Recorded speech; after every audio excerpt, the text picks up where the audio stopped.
Good day, everyone. This is Kevin Tamida, your host in tonight's podcast, and we have LCJD. Yeah, you're welcome back to the studio. Tonight we'll be talking on a very important topic. One of the things I love about Mrs. Elsie is that she brings in new things that you never thought you could learn from her.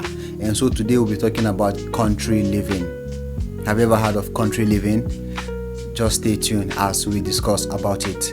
So, Mrs. Elsie, what inspired that idea of country living? Because of course, in Nigeria, we do not value some of these amazing things in our society today. So, what inspired the idea of country living? All right, I was born in a village in Gray, precisely. That's my hometown. And then some much later in life, my dad left the village and we moved to the city.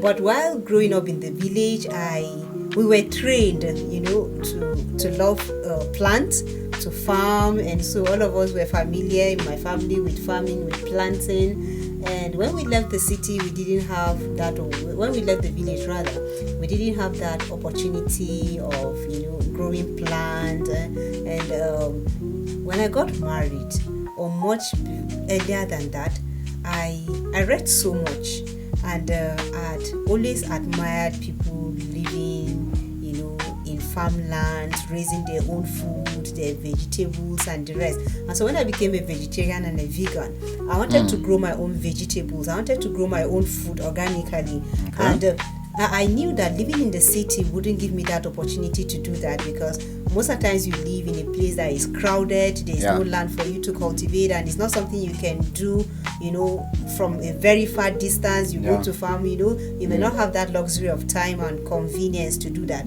So my love for plants actually motivated me to read more about country living, and then I read the writings of Ellen White. There's a book particularly known as Country Living, where it is advocated that families, especially those with young children, should move out of the cities to rural areas or places that are not densely populated, where they could raise their children, and grow their own food. The wickedness in the city, the complexity of life in the city, the fakeness of life in the city may not afford you the opportunity to do that. So, with little children, I wanted a more quiet place where I could raise my children, or where they will grow up in nature, and just knowing how to fend for themselves. This is quite a lot. I could see the passion in you when you were, just dishing out some of these knowledges. So, please, can you just tell us two advantages, just two out of the numerous advantages of country living? All right. Number one, country living is actually for character development. Character development. Yes, number one is for character development. You don't just go out of the city because you want to be isolated. All right, but you want to be in nature, where it is very easy for you to hear the voice of God. You hear the singing birds, a lot of object lessons in plant, in nature, the gushing water and the rest of them. So it just displays the character of God, which is love. The serenity of the environment, can actually make you hear God. There's no complexities, there's no distractions there. Could that be one of the reasons why the greatest inventions of people, they got their ideas from isolation? You see, when I have quite read a number of books of people who have brought in a kind of innovations into our world, and you always find out that they were isolated from the crowd. And could that be that the city has a lot of noise, that most time when God is speaking, or when an idea is in you find it difficult to harness it because of the complexity and the noise that comes from our environment and so on and so forth? Very well, very true. A lot of noise here and there, apart from humans. Sometimes you want to do something, people are intruding, the noisy environment from cars, from everything. Friends, social media. Social media and the rest of them. The traffic hold-ups in the cities and the rest of them. very difficult to actually hear the voice of God. All right, the distractions there. And even in the Bible, when you check out people that actually lived godly, they separated themselves. Talk about Enoch. The Bible says Enoch walked with the Lord, and we are told that he was not in the city, but he visited the city and then retired to his country home. And a lot of people like that. Okay, so the wickedness in the city, the complexities actually makes it very, very difficult to live godly. Okay, so country living, number one, is for character development. That's one benefit. Right, another one is that it actually gives you an opportunity to grow your own food. A lot of us can compromise our faith today as a result of food.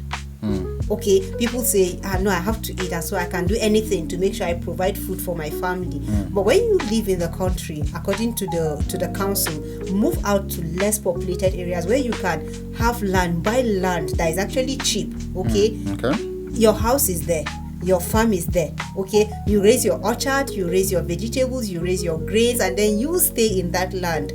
So you're able to feed your family based on what you cultivate.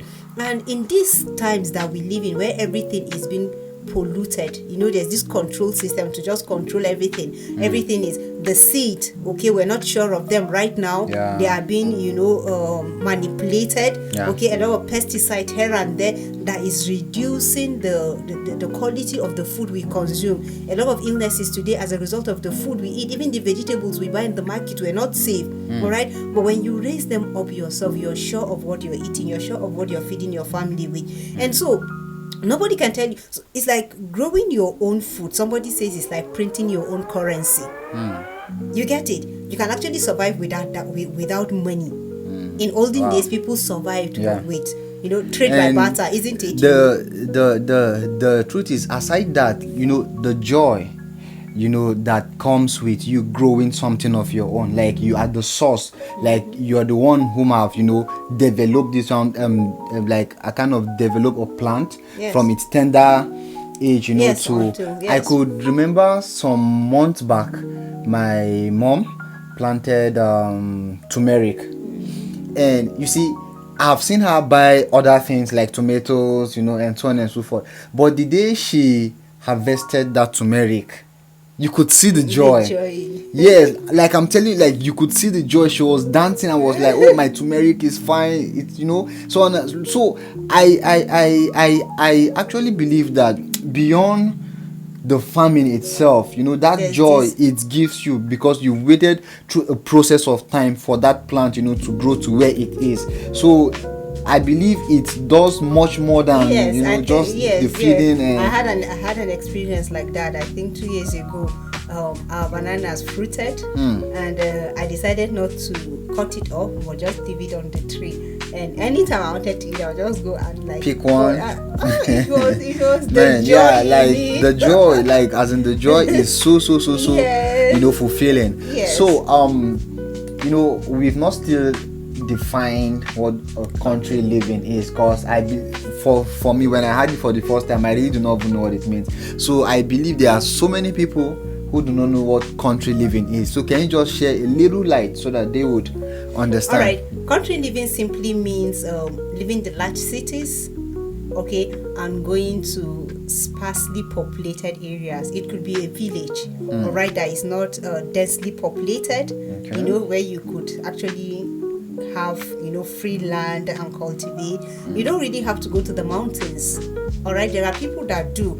There are people that just go into the hills, thick mountains and the rest of them, but you don't necessarily have to do so. But going out of the larger cities to smaller villages, all right, where there is a distance between you and your next neighbor, all right, and then you just raise your family, your animals, your plant, whatever your desire is. That is beautiful. Yes. That is beautiful. So for you personally, have you been planning on getting into a country living? Like, are you do you have a place where you want to erect a building or? All right. Yes. We've been praying about it for a very long time. There was a time I just got tired of staying in the city, as in literally tired, and I was like, God, I need to leave this place.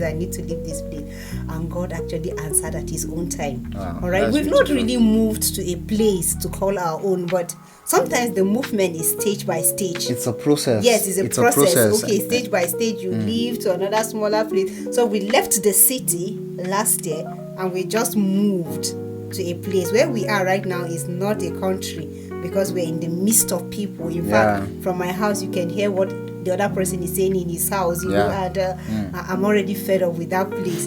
But God is leading us somewhere. Okay, God is leading us, and we're trusting God that in no distant time we shall move. All right. So, but then we're not just sitting. The preparation is ongoing. Yes, we are already developing a property. The Lord provided a property which we're developing. Trying to put all these things, the ABCs of country living: agriculture, education. You don't move the country without agriculture. All right. And basically, before you move, you make preparations. All right. Yeah, and very one important. of the major things you have to do is to cultivate. Okay. Cultivate your trees, so that before you move in, the trees are already grown up. In no distant time, they start producing, and that is what we're trying to